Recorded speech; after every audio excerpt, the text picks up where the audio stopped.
Picture this.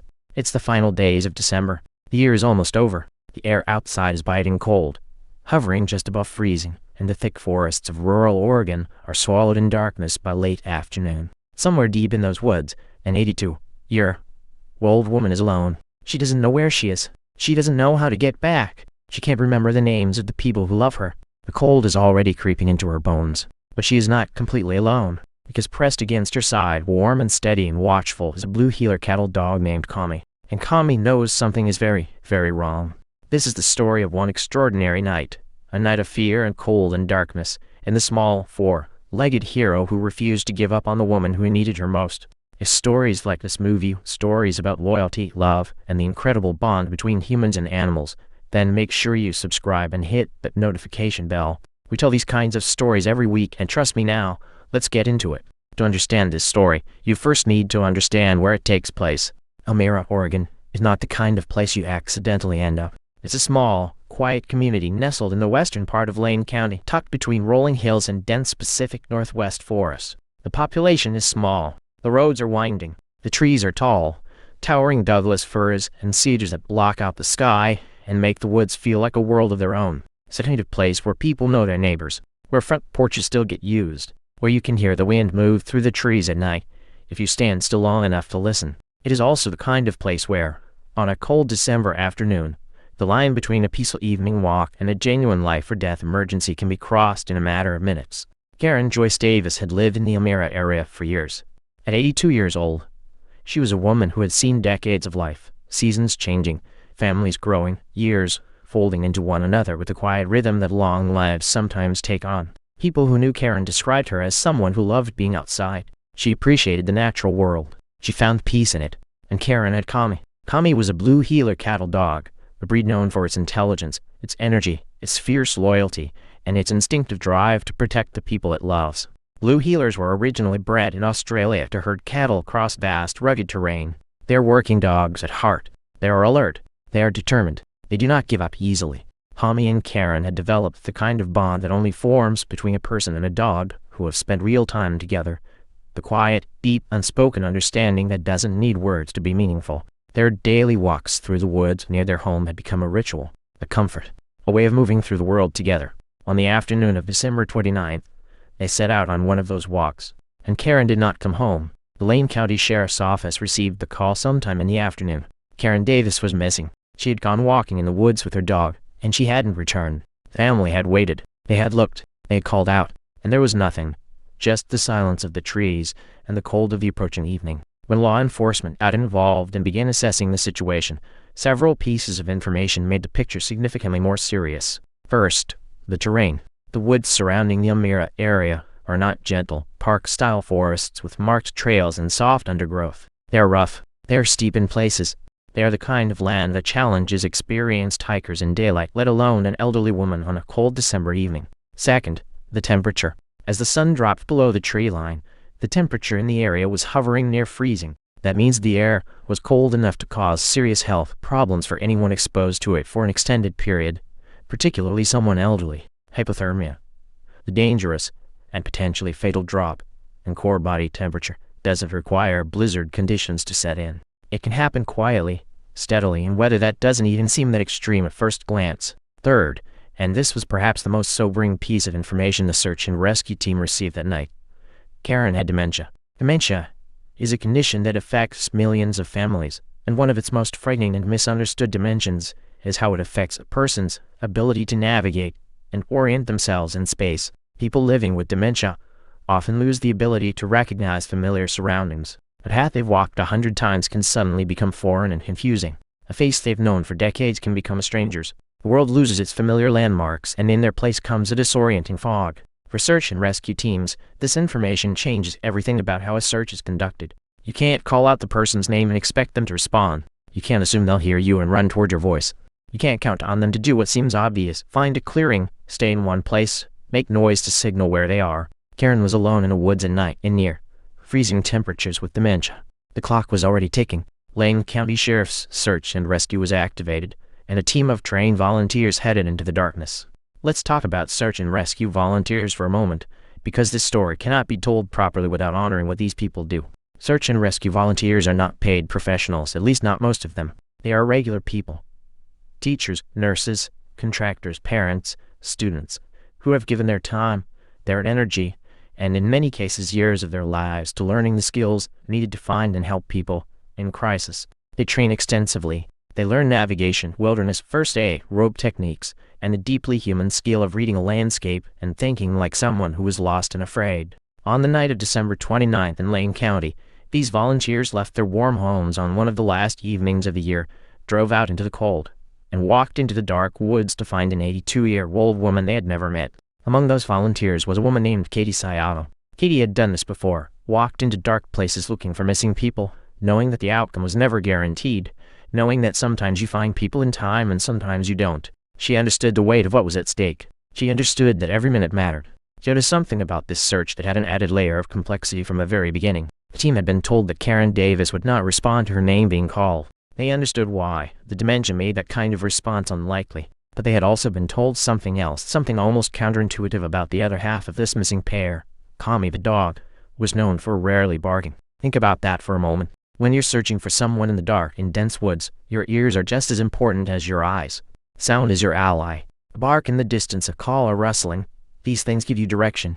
They give you hope. But Cami, by all accounts, was a quiet dog. A dog that didn't bark much. So even the animal that was with Karen might not make noise that could guide the searchers in. The team pressed on anyway. They moved through the forest in the darkness, calling out, sweeping their flashlights across the undergrowth, listening. The cold settled in around them. Minutes turned into an hour, then more. The terrain, as expected, was rough, uneven ground, fallen branches, thick underbrush had caught at their legs and slowed their progress. And there was nothing. No sound. No sign. Just the woods.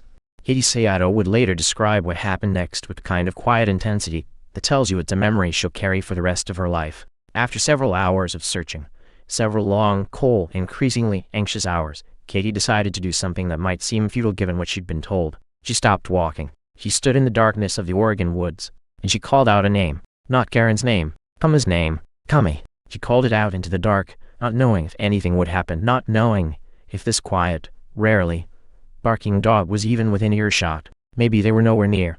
Maybe they were on the other side of the forest entirely. Maybe it was too late. And then, faintly, about 300 yards away, a bark. Just one. Just faint enough to make Katie question whether she'd actually heard it. But she had. She knew she had. My two searchers and I basically just took off straight toward that bark, Katie later recalled. We were tripping and falling along the way. 300 yards through dark, rough, thickly wooded terrain. Tripping. Falling. Getting up. Pushing forward. The bark had been faint. There was no guarantee they'd find anything. But they went toward it with everything they had. And they found her. Karen Joyce Davis, 82 years old, on the ground in the rough terrain of the Oregon woods in near freezing temperatures, alive, and pressed close against her side, warm and steady and watchful was Cami. Let's pause here because this is the moment the story asks us to really think about what an animal is capable of. Cami had been with Karen from the moment they left the house. When Karen became lost and disoriented, when the familiar path became unfamiliar, when the woods stopped making sense, Cami stayed. Cami didn't run. Cami didn't wander off in search of food or water or the path home. Cami made a choice, in whatever way dogs make choices, to stay with the person who needed her. As the temperature dropped, and the light faded, and the cold settled in, Cami lay against Karen. Dogs have a body temperature slightly higher than humans, around 101 to 102.5 degrees Fahrenheit. And in survival situations, that warmth matters. The simple act of a dog lying against a person can slow the onset of hypothermia by providing a source of body heat. It's not medicine. It's not technology. There's warmth freely given in the dark. But Cami did something else. Something that, when you consider it fully, is remarkable. Cami was known for rarely barking. That was her established, known behavior. A quiet dog. But when a stranger's voice called her name out into the darkness of those Oregon woods, Cami barked. She broke from her known pattern. She made noise in a situation where making noise was the one thing that could bring help to the woman she was protecting. Whether or not we attribute that to intelligence, instinct, loyalty, or some combination we don't fully understand, the result was the same. Cami saved Karen's life. Without Cami, we likely would not have found her, Katie Sayato said plainly, and so the dog really did save her life. She didn't hedge it. She didn't soften it with qualifications. She said it directly because it was simply factually true. When the search and rescue volunteers reached Karen and Cami in the woods that night, they immediately shifted into medical mode. Karen was showing signs of hypothermia. Her core temperature had dropped Not catastrophically, not yet, but enough to require immediate treatment. In field conditions, that means insulation, warmth, monitoring, and getting the patient out of the cold environment as quickly as safely possible. Volunteers treated Karen on site, providing what warmth and care they could in those initial moments. Then they carried her out, through the same rough terrain they had navigated to find her, back through the darkness and the cold toward warmth and light and help. Temperature was near freezing, Katie Sayato said, and I don't know if she would have made it overnight. Read that again slowly. He didn't know if Karen would have made it overnight, in those conditions, at that age, with hypothermia already beginning to take hold. One night. That's potentially all the margin there was between the story ending the way it did, with Karen alive, with warmth, with family, and a story that ends very differently in the cold, in the silence, in the dark. Cami gave Karen that margin. Once Karen was stabilized and carried out of the woods, she was transported to a local hospital. She received proper treatment for hypothermia and was monitored by medical staff. Considering the circumstances, an 82-year-old woman with dementia who had spent hours in near-freezing temperatures in rough terrain. The fact that she was alive and able to be treated was nothing short of remarkable. The Lane County Sheriff's Office posted about the search and rescue on December 29th, and the response was enormous. In a world where social media is often a churning current of bad news, controversy, and despair, sometimes a story cuts through all of that and reminds people of something simple and good. This was one of those stories. The post described how Davis had been found in rough terrain, how Cami had kept her warm and signaled to the volunteers during the search. It thanked the area residents, the Lane Fire Authority, and the search and rescue team for their help, and it ended with a line that resonated with tens of thousands of people. Thanks to Cami for being such a good dog. That's it. No elaborate praise, no flowery language, just a plain, honest acknowledgement of what Cami had done, and it was enough. Photos that accompanied the post made the story even more powerful. There was an image of Cami with her head resting on Karen. This exhausted, faithful dog still close to the woman she had spent the night protecting, not yet willing to give up the post she had held through the cold and the dark. There was a photo of a volunteer gently petting Cami, a moment of gratitude between a human rescuer and the animal who had made their job possible. And there was a photograph of the rescue area itself, dark, densely wooded, the kind of terrain that looks almost impenetrable in the beam of a flashlight. People looked at that photograph of the woods and understood, viscerally, what it must have been like. They understood what the searchers had walked through. They understood what Karen had endured. And they understood what Cami had done, out there in all of that darkness and cold. Story spread. Local news picked it up. Then national outlets.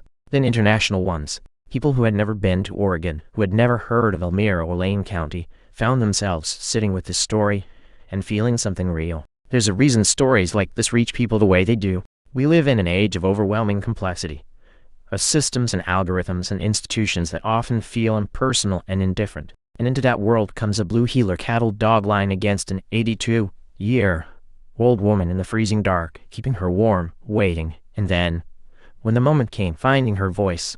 That's not complex. That's not algorithmic. That's loyalty in its purest, most basic form. And it speaks to something in us that still responds to pure things. Dogs have been companions to humans for an estimated 15,000 years. The relationship between our species is older than agriculture, older than written language, older than almost any institution we take for granted today. And in all of that time, the core of the relationship has remained remarkably consistent. They give us companionship, protection, and loyalty, and we give them shelter, food, and love. But what Cami did on the night of December 29th was not the behavior of a pet acting out of conditioned habit. It was something that looked, in every way that matters, like a decision. Stay with her. Keep her warm. Listen for help. And when help calls, answer. That's not instinct. Or maybe it is instinct, but if so, it's the kind of instinct that makes you believe there is something profoundly right at the heart of it. Something that has been refined and shaped over those 15,000 years of living alongside people until it becomes exactly what it needs to be in the moments that matter most. The story is also, quietly but importantly, a window into the experience of dementia. A condition that touches an enormous number of families and that is still deeply misunderstood by the broader public. Dementia is not simply forgetting things. It is not merely an inconvenience of old age. It is a progressive condition that affects the brain's ability to process, store, and retrieve information. And over time, it can take away a person's ability to recognize their surroundings, remember the people they love, and navigate a world that once felt completely familiar. For Karen Joyce Davis, dementia was part of her daily life. And on the day she went for a walk in the woods near her home, the same woods she had likely walked through many times before, dementia may have made it impossible for her to find her way back. A trail that once felt obvious becomes unrecognizable. A landmark that once guided her becomes just another tree in an unfamiliar forest. is a terrifying thing to imagine. Being lost not just in a physical space, but in a mental one simultaneously, not knowing where you are, not recognizing the trees, and not perhaps fully understanding the danger you're in, which makes the situation even more dangerous. The search and rescue team knew this. That's why the information about Karen's dementia was so critical in planning their approach. That's why they didn't waste precious time simply calling her name and waiting for a response. That's why they moved systematically through the terrain, covering ground, sweeping methodically, looking for signs. And that's why, when Katie Sayato called out Cami's name, it was a decision born of understanding. Understanding that while Karen might not be able to respond, the dog with her might. The official account of the rescue highlights Cami's role, and rightly so. But this story is also a tribute to everyone else who showed up that night. The residents of the Elmira area who assisted, neighbors who knew the land, who turned out to help look even before the formal search was organized, were part of why Karen was found. Local communities have a kind of knowledge about their own landscape that no map can fully capture. The low spots that flood, the trails that dead end, the ways the terrain shifts in different weather. The knowledge is invaluable in a search. The Lane Fire Authority, credited alongside the sheriff's office in the official statement, provided resources and support that made the operation possible. Fire departments and search and rescue teams often work in close coordination during missing person incidents, and that night was no exception. And the volunteers themselves, people who chose, at the end of a December night, to leave comfort behind and walk into rough terrain in the cold for the sake of a stranger, deserve more recognition than a line in a sheriff's office post can fully provide. They trained for this. They prepared for this. And when it mattered, they were there. The collaboration between neighbors, emergency services, volunteers, and one extraordinary dog is a reminder that rescue is rarely a solo act. It is almost always a community effort, stitched together from many individual choices to show up and help. Karen Davis was transported to a local hospital and treated for hypothermia. The details of her subsequent recovery remain private, as they should, out of respect for her and her family. But the most important thing is that she was alive. She was found. She was warm. Cami, for her part, was photographed with volunteers, her head resting on Karen, her eyes carrying that deep, quiet watchfulness that dogs have when they know the storm has passed but the need to stay close hasn't quite left them yet. In one photograph, a search and rescue volunteer rests a hand gently on Cami's head, and the image carries everything the words cannot quite hold: gratitude, exhaustion, wonder, and relief. The story caught the attention of Lookout Eugene Springfield, a local news outlet that reached out to get more details about what had happened that night. It was through their reporting that Katie Sayato's account came to light. The hours of searching, the decision to call Cami's name, the faint bark from 300 yards away, the sprint through falling down terrain toward the sound. Without Cami, we likely would not have found her, Katie said. Simple, clear, true. Stories like this one don't require elaborate moral instruction. They tend to teach by example, which is the best kind of teaching there is. But if there is something this story quietly asks of us, it might be this: pay attention to the animals in your life. Not in a sentimental, abstract way, but in the practical, grounded way of recognizing that the creatures we share our lives with are more than accessories or companions. They are, in their own ways, participants in our lives.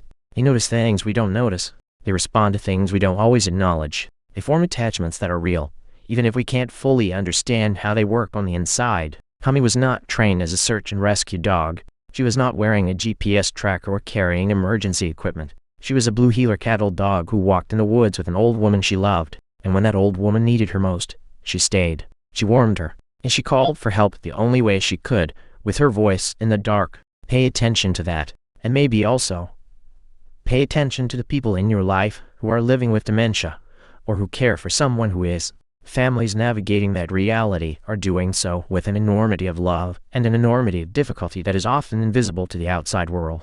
A story like Karen's reminds us of how quickly disorientation can become danger, and how much those families rely on communities, on neighbors, on volunteers, on systems of care, to help keep the people they love safe. The Lane County Sheriff's Office ended their post with 4 words: "Thanks to Cami for being such a good dog." That exclamation point is doing a lot of work. It's relief. It's joy. It's the exhausted, overflowing gratitude of people who searched for hours in the cold and found what they were looking for. It's the kind of thing you say when words aren't really big enough, but you say them anyway, because what else do you do? Cami didn't read the post. Cami didn't see the photos spread across the internet. Cami didn't know that thousands of people were reading about her and feeling something warm and good in their chests. Cami just went home, presumably ate her dinner, and lay down next to the person she loved. That's the thing about loyalty. It doesn't require an audience. It doesn't need to be witnessed to be real. It happens in the dark, in the cold, 300 yards from the nearest human voice. A dog pressed against an old woman, keeping her warm, waiting. And when the voice finally came through the trees, Cami answered it. One bark, 300 yards. A life. Karen Joyce Davis went home from a hospital because of the volunteers of Lane County Search and Rescue, because of the residents of the Amira community, because of the Lane Fire Authority, and because of a blue heeler cattle dog named Cami who decided that no matter what, she wasn't going to leave. In the final days of December, in the freezing dark of an Oregon forest, those things came together. And they were enough. They were exactly enough. If this story moved you, please share it with someone who loves animals, or someone who cares for a loved one with dementia, or someone who just needs to be reminded today that loyalty is real and help shows up, sometimes on four legs, in the dark with one quiet bark.